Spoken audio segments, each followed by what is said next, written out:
Hello दोस्तों, आप सभी का मेरे इस यूट्यूब चैनल में स्वागत है। मेरा नाम थम्मल लाल निषाद है। आज हम आपको शैलपुत्री माता की कहानी सुनाने जा रहे हैं। इस कहानी को बिना स्किप किए ध्यान से सुनिएगा।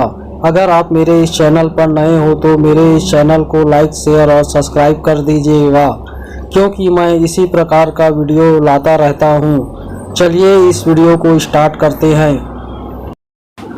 नवरात्र के 9 दिन भक्ति और साधना के लिए बहुत पवित्र माने गए हैं। इसके पहले दिन शैलपुत्री की पूजा की जाती है। शैलपुत्री हिमालय की पुत्री है।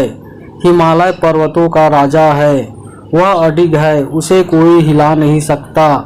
जब हम भक्ति का रास्ता चुनते हैं तो हमारे मन में भी भगवान के लिए इसी तरह का अडिग विश्वास होना चाहिए, तभी हम अपने लक्ष्य तक पहुंच सकते हैं। यही कारण है कि नवरात्र के पहले दिन शैलपुत्री की पूजा की जाती है।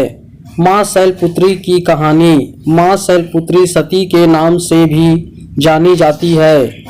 इनकी कहानी इस प्रकार है। एक बार प्रजापति दक्ष ने यज्ञ करवाने का फैसला किया। इसके लिए उन्होंने सभी देवी देवताओं को निमंत्रण भेज दिया, लेकिन भगवान शिव को नहीं। देवी सती भली भांति जानती थी कि उसके पास निमंत्रण आएगा, लेकिन ऐसा नहीं हुआ। वो उस यज्ञ में जाने के लिए बेचैन थी, लेकिन भगवान शिव ने मना कर दिया। उन्होंने कहा कि यज्ञ में जाने के लिए उसके पास कोई भी निमंत्रण नहीं आया है और इसलिए वह जाना उचित नहीं है। सती नहीं मानी और बार बार यज्ञ में जाने का आग्रह करती रही। सती के न मानने की वजह से शिव को उनकी बात माननी पड़ी और अनुमति दे दी। सती जब अपने पिता प्रजापति दक्ष के यहाँ पहुंची तो देखा कि कोई भी उनसे आदर और प्रेम के साथ बातचीत नहीं कर रहा है। सारे लोग मुंह फेरे हुए हैं और सिर्फ उनकी माता ने स्नेह से उन्हें गले लगाया। उनकी बाकी बहनें उनका उपहास उड़ा रही थी और सती के पति भगवान शिव को भी तिरस्कृत कर रही थी। स्वयं दक्ष ने भी अपमान करने का मौका न छोड़ा। ऐसा व्यवहार देख सती दुखी हो गई। अपना और अपने पति का अपमान उनसे सहन न हुआ और फिर अगले ही पल उन्होंने वो कदम उठाया जिनकी कल्पना स्वयं दक्ष ने भी नहीं की होगी। सती ने उसी यज्ञ की अग्नि में खुद को स्वाहा कर अपने प्राण त्याग दिए। भगवान शिव को जैसे ही इसके बारे में पता चला तो वो दुखी हो गए।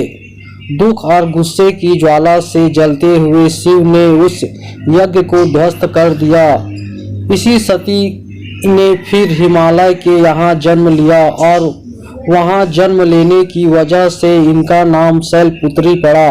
शैलपुत्री का नाम पार्वती भी है।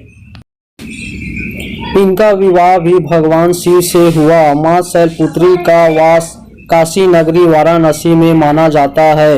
वहाँ शैलपुत्री का एक बेहद प्राचीन मंदिर है, जिनके बारे में मान्यता है कि यहाँ माँ शैलपुत्री के सिर्फ दर्शन करने से ही भक्तजनों की मुरादें पूरी हो जाती है।